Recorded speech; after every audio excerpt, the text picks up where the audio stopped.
Welcome to Look Ladybug News, your go-to source for breaking down the most compelling developments in combat sports, media, and athletic performance. Today, we are taking a deep dive into the world of mixed martial arts to answer a fundamental question.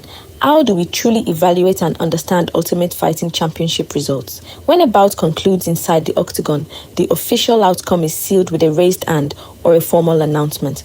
However, simply knowing who won or lost leaves out the most critical parts of the story.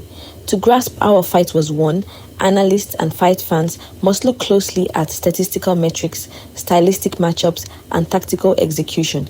Every official UFC outcome falls under specific victory methods governed by the unified rules of mixed martial arts.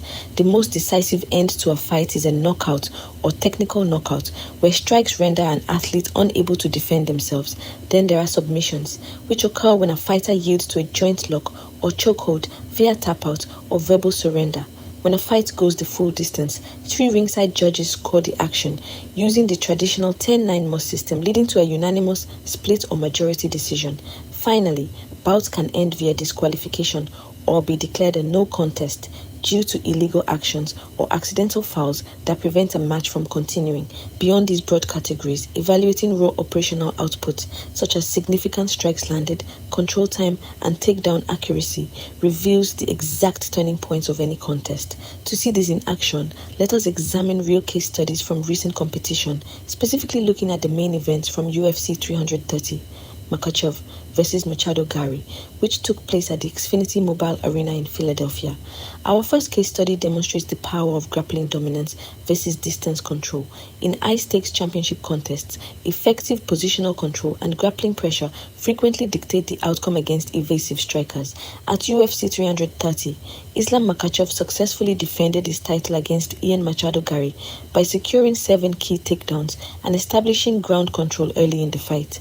While Machado Gary actually outlanded Makhachev in total strikes during the later rounds, Makhachev's early knockdown and sustained grappling pressure earned him the unanimous decision victory on all official scorecards. Our second case study highlights striking efficiency and volatility. Bouts decided by striking precision prove how one perfectly executed sequence can completely overshadow total strike volume.